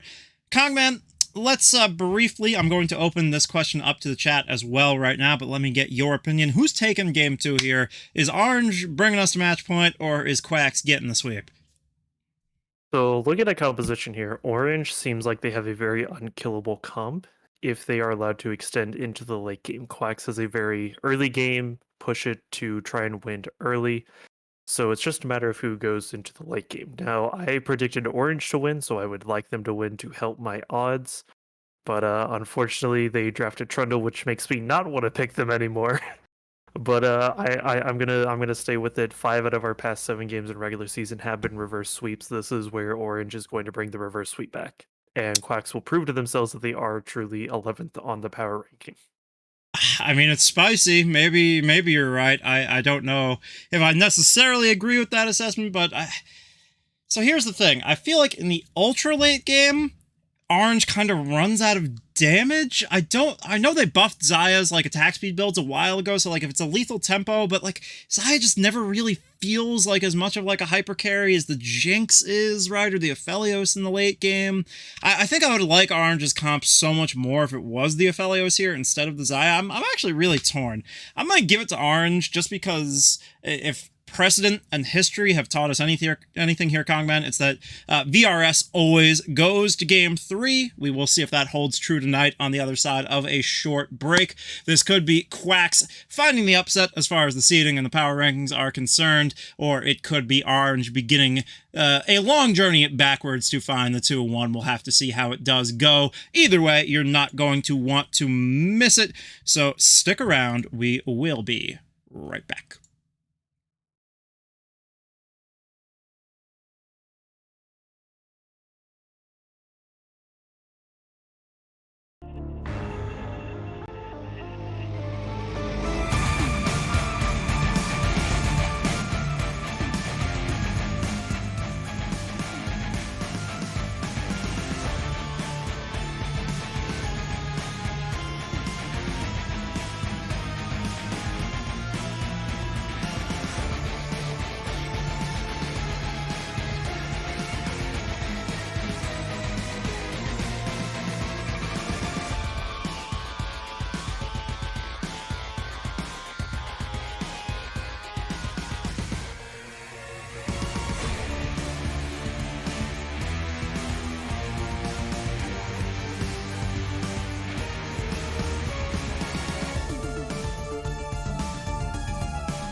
All right, y'all, we are on to the Rift 4 game number 2. It is Divine Ascension Quacks against Circumvent Esports Orange. It will be either the last game of the season for Orange or the beginning.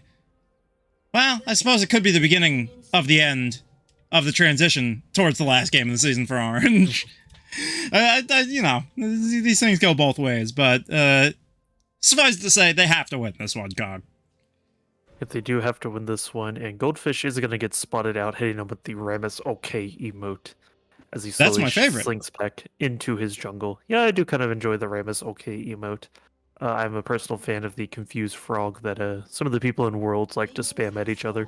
That's a great one. I don't have access to it, unfortunately. I'm waiting to get it out of an emote drop one day, because I don't think you can just buy that one. It's not in the shop. It was like an event one or something, so you have to wait for it to come around, which is sort of annoying. If I had it, I would use it. I have the Happy Cupcake as, like, my middle one. I have Ramus OK as my upper one. I have, like, Tom Kench, like, side-eyeing you and like, giving you the you like Krabby Patties, don't you, Squidward face to the left. Then I have Angry Bee down and Sad Bee right. So I got a nice little mix of emotes. But you know, this isn't the emote podcast, Kong Man. You know, we have more important things to talk about, like these parallel or rather perpendicular jungle clears that are coming out. Yep, and we are going to be seeing Zinzao doing a 3-camp gank, a 3-camp into a gank, which is very common with Zinzao because he's one of the few junglers that can still actively do that. And we are going to be watching Shredded chase after Bleeding Wolves, which rule number 1 is Singe, do not follow right behind him. And, I mean, we he were got talking kind of about wrecked. He hasn't. True. He's hit so few axes, Cog. And we were talking about this before the stream started about our favorite skin lines. That is a snow day Singed. True, as we see Tex getting really messed up early on here. Ponyboy can do nothing. Both of those laners for Orange, only level 1. That's gotta sting. As Juanito Sol and Camcom laying down the pain train, and Bleeding Wolves appears to be a base diminished cap enjoyer, going with that fleet footwork Singe tech. That's all I take in the top lane these days. I'm curious to see what his build of choice will be as we see Hayden hovering around. Are they really going to go for this one again? The flip, the wind becomes lightning, going to take the flash and not die under turret this time. Just going to exchange the summoner spells 1 for 1 as we see the handshake. Pretty good back onto Camcom, but the silence means Tex can't get those feathers a-flinging away to punish that positioning, and it will just be a continuation of the plain old laning. Yeah, Hayden doing a really good job not dying that time, but hang on just a moment because we have a Goldfish coming down into this bot lane. Oh, that was a great handshake to find the double stun as Camcom is going to flash to try and get away from Goldfish, who used the pillar the other way, but when Juanito wants to find the first blood, it's not going to happen. Is going to get the feather pulled through, so it won't be. The Executor shredded in the meanwhile will go down. Look for a moment like it would be a classic Hayden moment TM, but instead it will be a 2 for 1 on the map in favor of Orange. They win the bot lane skirmish with a little help from their jungler. Yep, Orange looking pretty good to start this match. They were able to get first blood before Shredda did die to the hands of Hayden, which, as you said, good job Hayden, not dying to the turret this time. Seems he has learned from last round.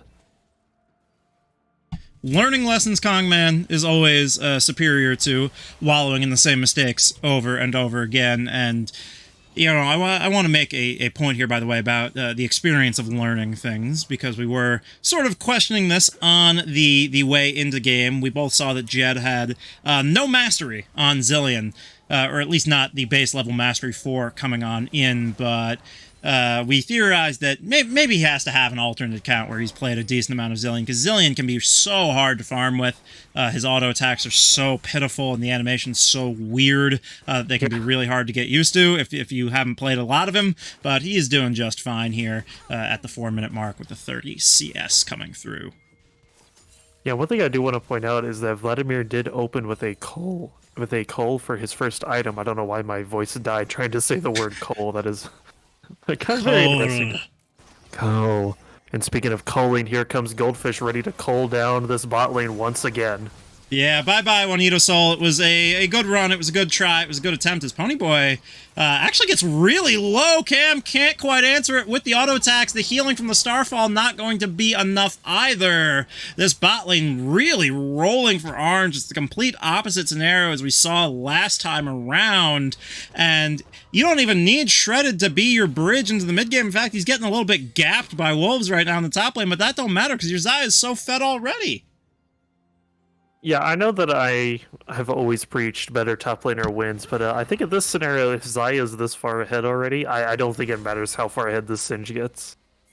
Yeah, I mean, how does the Xayah ever die from this point, right? Going to be rushing probably a Gale Force coming on through, adds the extra mobility, has the ultimate, has 2 ways of cheating death built into the comp. This is like worst case scenario, DEFCON 1 coming on through for the side of the Quacks, and they're going to have to start working some miracles pretty quick to reverse it, and Bleeding Wolves is doing his part on that front, going to start proxying the waves, and now it will be the uncontested Ocean Drake being started up here for the side of CE Orange. Yep, and the Quacks are going to be aware that this dragon is being taken thanks to that control ward. Goldfish is going to pick it up, and seems like it's just going to be a nice little stalemate here as we do see Xin Zhao in the Orange's topside jungle. Yeah, they are operating a ransacking operation on the topside duo here of Quacks. But don't worry, because Trundle's now in the Quacks jungle, so we are now doing vertical jungling. We love to see it. We love to see a ring around the rosy, a conga line, cue the Benny Hill music, cue the fiesta. It's a good time.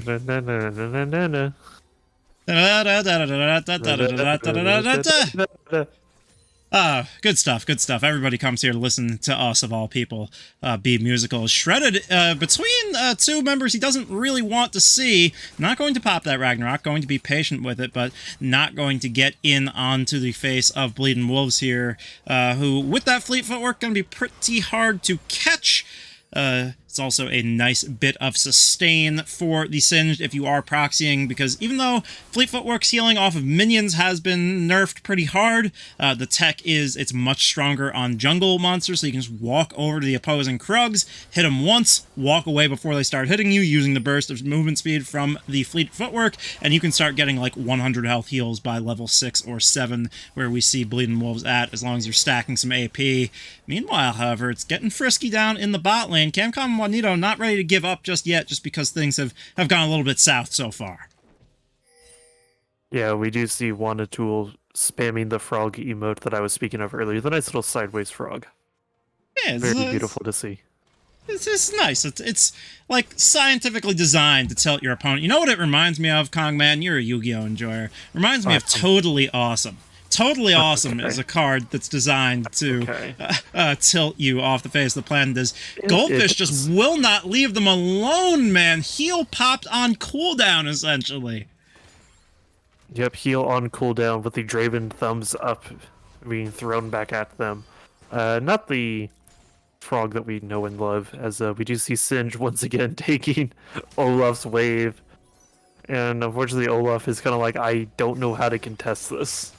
Yeah, I mean, the thing with proxying is it's not worth your time or energy to try and contest it, and you're left with 2 pretty bad options considering, or depending rather, on which champion you're playing. On Olaf, it's not so bad trying to farm into turret because you have lots of tools to deal with irregular rhythms and find CS that you otherwise might not be able to, because your auto attacks do a decent amount. You have that E to swing down for ones that your auto attacks aren't going to be quick enough for, but there's nothing you can do about this under turret. You're just going to have to burn your flash, burn your Ragnarok, and now Shredded actually still in a bad spot, gets flipped back, is going to continue to be poisoned as Bleeding Wolves is not going to go down. Neither will Hayden, loses the turret aggro just in time. It costs some summoner spells there, Kongman, but they do find their mark up on that top lane dive. Yeah, Zinzo did have to use Flash, did use his ult. Zin is going to be close to picking up the Gore Drinker. And unfortunately, Olaf does not have TP, so he's going to have to take the slow walk back to lane, which is going to give Singe plenty of time to back and buy even more items with his 21 CS lead.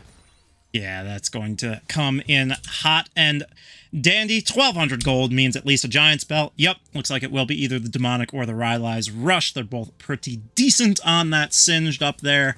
I'm a bit of a Singed enthusiast, a bit of a Singed enjoyer, if I do say so myself, so I'm aware. But wow, Ponyboy just got chunked out as Goldfish. I mean, I'm not one to go for the cliches, Kongman, but you want to buy this guy a tent, maybe. He has not left them alone down the bot lane, and rightfully so. I mean, it was a big win condition for the Quacks last time around. Orange playing for their playoff lives here. They should be looking for every avenue and advantage they can. Yeah, I do have to agree. We need to buy this Trundle a tent because he just will not leave bot lane alone. But I do believe that at some point, Trundle, you need to come up here and help Olaf, who's getting thrown around by the bleeding wolves.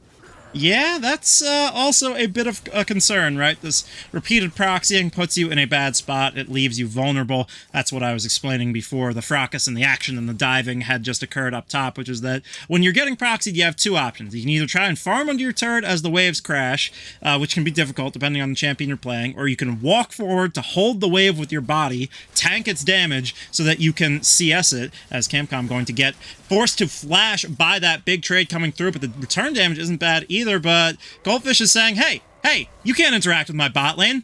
What are you doing trying to win a trade? That's ridiculous. That wasn't too good from Juanito. Misfortune did like 2 little shots of her ultimate, and then gave us the Fizz Shrug emote and was like, okay, yeah, I did that. I'll own up to it, and this should be a free dragon for the CEOs. Yeah, and this is something that's really good for them, right? Because their comp scales really hard to begin with, but when one jungler is just spending all their time bot and the other one's spending all their time top, you get free drakes on top of your scaling. And all of this priority they've generated means they are going to get their second drake and 2 of the better individual drakes to get here, Kongman, on top of one of the best souls to get. So they must be really happy about this commit everything to bot lane plan thus far over on the side of CE Orange. Yeah, we do have back-to-back Infernal Souls, which, judging by the looks of it, I do believe Orange still has a better team composition for the Infernal Soul. I almost called it the Orange Soul. That's basically what it is at this point. Thematically appropriate, honestly, as Bleeding Wolves going to get on out of there, forcing the TP from Jed just to keep Shredded safe from getting aggressed on once again under turret, from getting dove and smacked around, beaten down. It's been a rough time to be a Viking in this game, but it's an even rougher time to be a Satyr, as Camcom getting chunked so low down. The Starfall going to offer some self-healing back, and once again will call back some of that health as Juanito trying to kite this one out, trying to outplay it. The heals coming through from the support. There's the wish to keep things a little bit more even, but that handshake is going to mean that the DPS cannot continue, as now the hostile takeover going to turn friend on to foe, as Camcom now very, very low, but here comes Creator to finally turn the tide, pick up the shutdowns. The Vladimir just got there a little bit faster with the Ghost, and the Quacks answer back with a plum. Yeah, Vladimir finally leaves the mid lane for the first time this game after farming almost 120 CS just to appear magically in the bot lane right whenever Orange least expects it, and Olaf, this is not a good position for you once again. No, he has to abandon this. He cannot contest. This will be the first turret of the game going over to the Quacks, and all of a sudden what looked like a very good setup from Orange in the early game getting flipped on its head as the gold lead explodes to 3,000. Yeah, Quack's doing a really good job here expanding this gold lead, especially with the Herald, but I can't really say much about this gold lead considering the fact that Orange still does currently have the 2 dragon advantage.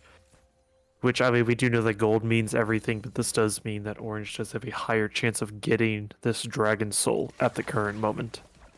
Yeah, it's very well possible. As Ponyboy is isolated, as that handshake somehow didn't connect. That's a bit sussy baka for the Renata there. Means going to get chunked to half health. Not going to be able to clear out the vision at the very least, so we'll keep an eye on Camcom moving forward, but doesn't dodge out on the Starfall, even though you saw it coming. Come on now, Ponyboy. You got to utilize those hooves of yours. Gallop away from the skill shots. Yep, and now they're flexing their mastery emotes, Ponyboy, doing the nice penguin hat tip.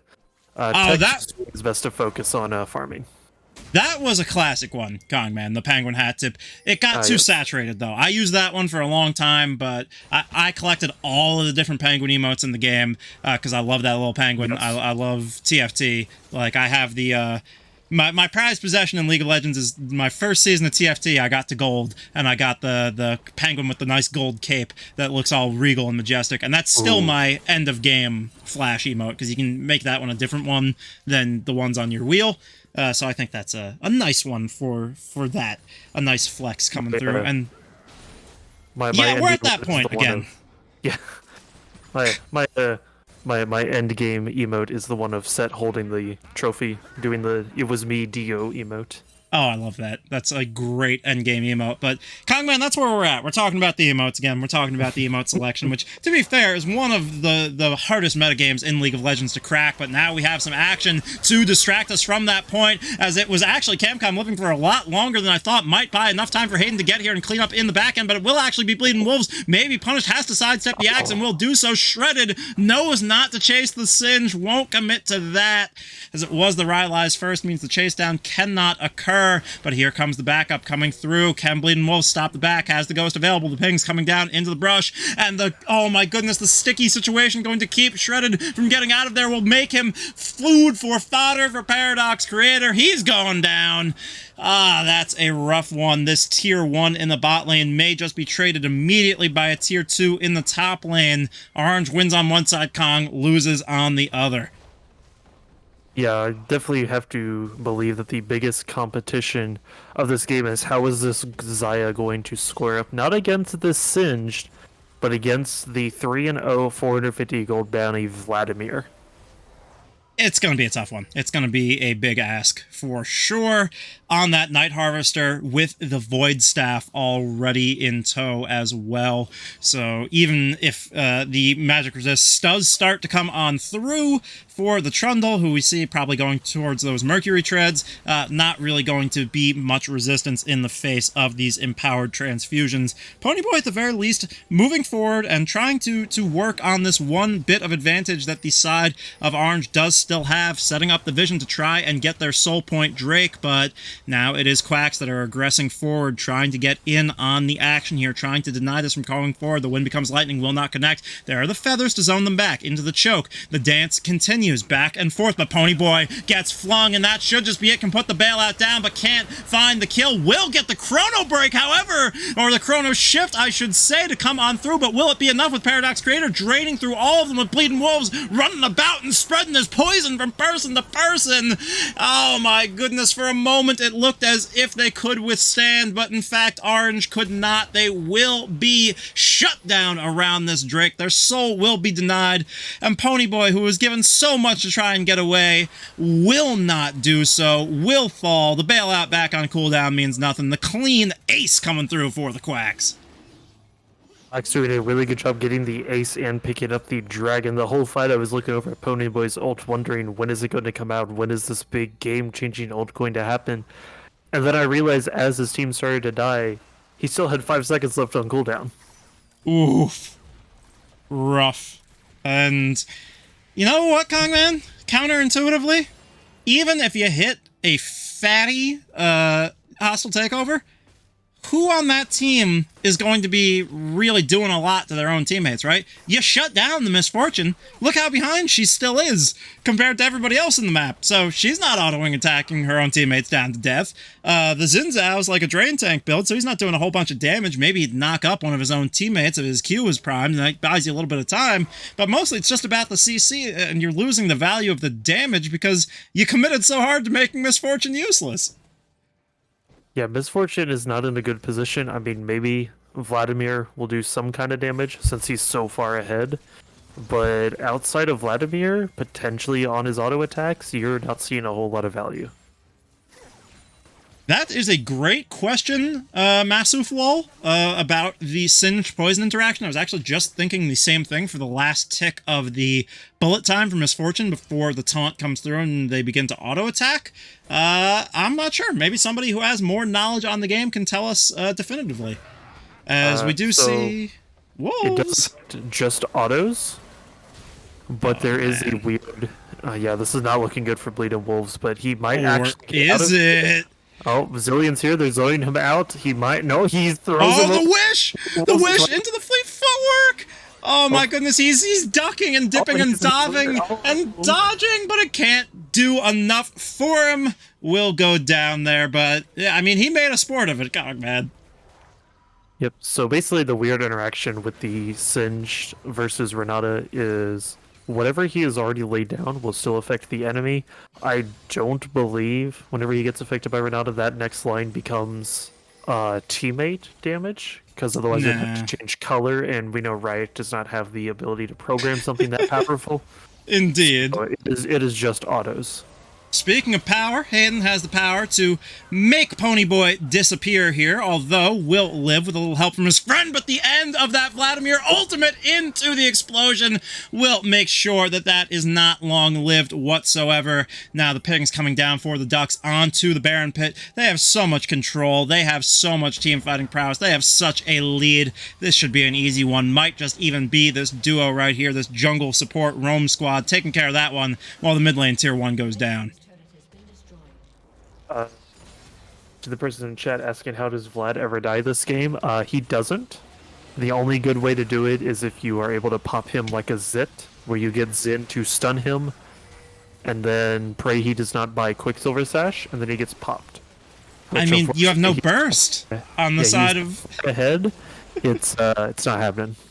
You have no burst on the side of the oranges either, which is unfortunate. You know, maybe if Shredded had gotten ahead, it could have been a burstier Olaf, maybe like an Eclipse build Olaf, but it's just not happening with the Trinity Force from so far behind, as now Bleeding Wolves once again find themselves in the midst of a whole mamma jamma of enemy champions going to get hands shook back, but just a little too fast. And the Shirelli is actually now having to be popped. I mean, you were not trapped with them. They were trapped with you in the 1v3. Bleeding Wolves showing no fear, using those Baron minions, using the Singed passive to get this poison all out across them.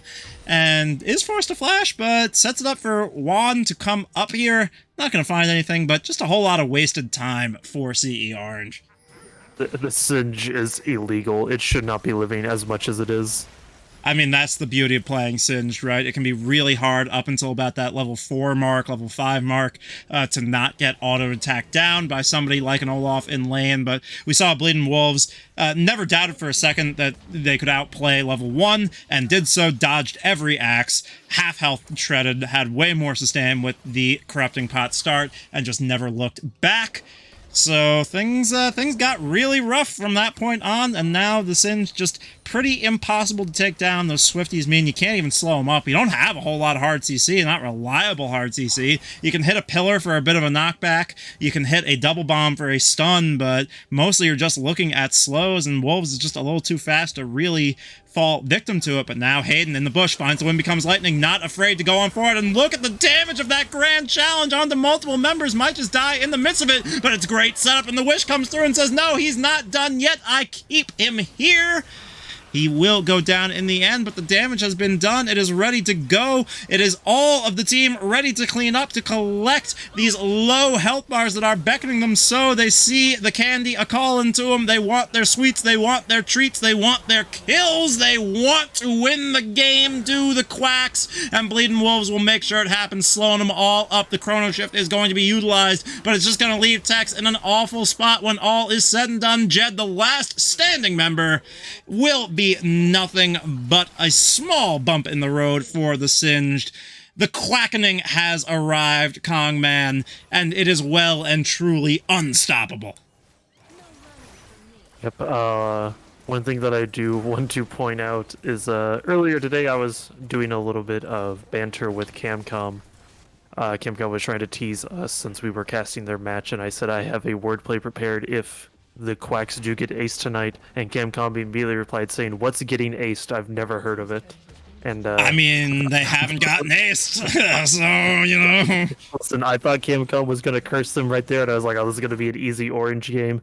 But surely Camcom, with the powerful words, has proven the quacks are just dominating this series entirely. Yeah, and this does go to show that we're going to have to keep our eyes on Group B moving forward, right? Because the quacks getting slapped with that 10th seed, I think probably irked them a tad bit. and they are showing that the relative power of Group B is pretty strong, because this is our 10th ranked seed coming through, and yet they have the power to upset the 7th seed.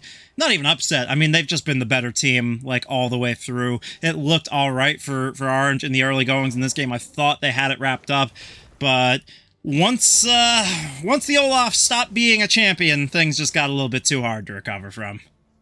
Yeah, the Olaf stopped being a champion. Trundle just sat bot lane, never visited top to even attempt to help the Olaf get back into the game.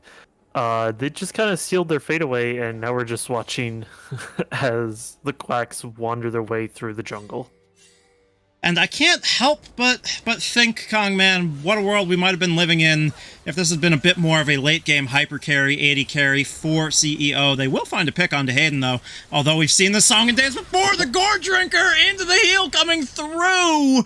Hayden going to get healed even through the Berserk, and that's just the death knell, man. I mean, if you can't kill him in that situation, 4-on-1, help so far away, what are you going to do? It's a completely different Hayden than we saw in Game 1. You can't kill this one if you try.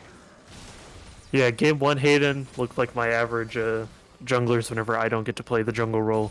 And this Hayden is like the jungler I wish I had. Yeah, will finally go down there, but will be answered as Bleeding Wolves going to go into the stopwatch and find the flip. Will fall, though. Maybe this is what we were talking about, the late game Xayah. Maybe it can be a reality, but look at Vlad. He's still breaking the base on the other side. Juanito's still here as well. Doesn't have that bullet time for quite a while, about halfway through the cooldown, but just trying to keep the pressure up, keep them away from that Vlad, who actually does pretty decent damage to structures because of the way AP scaling got changed around Season 8. Is going to actually smack these down and be a big threat to just take the whole base and take their lives as well, because he's so damn fed. He's got a 10-page book. He's making them read it.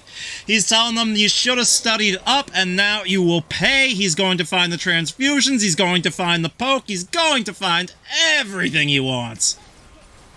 Yeah, Vladimir currently adding 4 more pages to his book. Looks like he's going to be adding a few more here if he doesn't go down here. He gets the kill. 18 of 20 pages collected for Paradox. Can he finish off Shredder? No! This is 10 pages ripped right out of his book. Yeah, that's Shredded being like the typical high school bully archetype. Ripping some pages out of the nerd's notebook there. Yeah, that shows you for going to AP Bio and learning all this blood mancy, fancy whatnot. What, you think you're better than me? But, yeah, I mean, Shredded actually on the board now. Picked up 5 kills somewhere along the line. How the heck did that happen? The power of Olaf. And to Bast Hydra 77 in chat asking, how does Olaf die? Not Olaf. How does Vladimir die this game? That is how he dies. Meaning going 1v4 after already sort of taking way more than he has any right to, and still finding some kills. Yes, way overextending. It's a rough go for CE Orange. I mean, the kills are pretty close, but the gold is not. You could argue it was a bit of a throw there from the Quacks, but they still have full map control, right? They still have an essentially bare base to assault here. They have open avenues to continue sieging, and you have Vlad, who is now on a complete build. Yeah, I know that a stream cannot see this, but I happened to look over in the game chat, and the Quacks did attempt to throw up a surrender vote. Not 100% sure who tried to send that one through, but it was quickly shot down. Quacks actually wanting to see a Game 3 just to flex on CEO even more. But it does seem that the Quacks are now going to be heading over to Baron. You know what I do in normals a lot, Kongman? Is if you have one of those games where it's just like not even close, all 3 of the enemy lanes lose, you're completely dominating them, and it's like over by 22, 23 minutes, but the other team had the good graces not to FF and let you have your fun. I always try and convince my team to FF on their Nexus. I will especially do that if they had a troll or an AFK or something, as speaking of AFKs, Paradox creator is making CEO look like they had some AFKs in this game by easily finding another uncontested burst of damage onto their backline, which could set up so many more kills as Bleeding Wolves comes through with the wish and now with the bullet time over the top to seal the deal. That'll be every member of CEO going down. Eventually his text is just a matter of time before he succumbs to that poison. Jed manages to live on a sliver, but Yeah, I wouldn't mind the good manners FF coming through from Quacks here. They proved themselves to be the better team. And we do see Tex with the disconnect because they do realize that with 30 seconds this game should be over, so they have already decided to pack up and go home. The bad manners coming out from Tex. You hate to see it, but we are going to be seeing Quacks here knocking down the... Oh, and Sins just walked right into the base as even more BM. And it does appear Quacks will be taking this 2-0 in a very clean fashion. Indeed, indeed, they have. What a night for the Quacks. They were doubted. They were not believed in, but they didn't let it get to them, Kong Man. They came through big time, as that's not the right draft right there that we're looking at in this post-game screen. Let's get the right draft going on so that we can see the lovely capabilities that the Quacks were able to do with said draft. And yeah, looking at this damage numbers, Vladimir, absolutely insane. Yeah, Vladimir with the 30k damage, just looking absolutely insane. And then you have Singed right behind him with 27.8k. An absolutely insane game for the Quacks. And speaking of the Quacks, we do have a visitor from the Quacks. It is Camcom themselves once again. Camcom was a doubter of the Quacks, but you I'm go sorry, ahead and what? shove it in my face. Yeah, I don't know why people are like still down in the Quacks. It's kind of crazy. I'm gonna go watch this stream back every single time you guys say ducks. I'm reporting you, just so you know. I don't think we did it too much. I don't think we did it too much. I will say this. I will say this, Cam, as we do take a look at the predictions there. Oh, sorry. As we do take a look at the predictions there. I see. There's a traitor here. Also, I do want to welcome back our host, Infinite Dodge. Dodge, welcome back. I hope you enjoyed the games. Thank you, Dodge. I quite enjoyed your casting. It was pretty great tonight. So, Dodge and I are in agreement here to... Whatever. We're in agreement. It was the Quacks. Shogun, our normal play-by-play caster, was in agreement on the Quacks. We had one doubter that came through. That was Kongman, who was... Oh, Becky Rita as well. I sided with Becky on the orange. Does that take Becky out of the prediction lead? Because Becky was like kicking our butts. That's crazy, Becky. You know, you still haven't won a game in the Duck League. And you're still downing the Ducks. Like, how crazy is this? Oh, that is spicy. Man. That is spicy. Cam, gotta ask. Who started the FF vote after the little the little micro throw? Yeah. That makes sense. Guys, I got camped. I just want to be out of this game. You're making me play this game longer. Instead of just winning, you guys are trolling me. Did you see my Herald steal, by the way? That was kind of crazy. One, you should have heard how we hyped you up, Cam. You gotta go back. You gotta check it out. I was speechless. It was immaculate. It was lovely. This is the first series I've ever stolen more objectives than Hayden. I'm just, you know?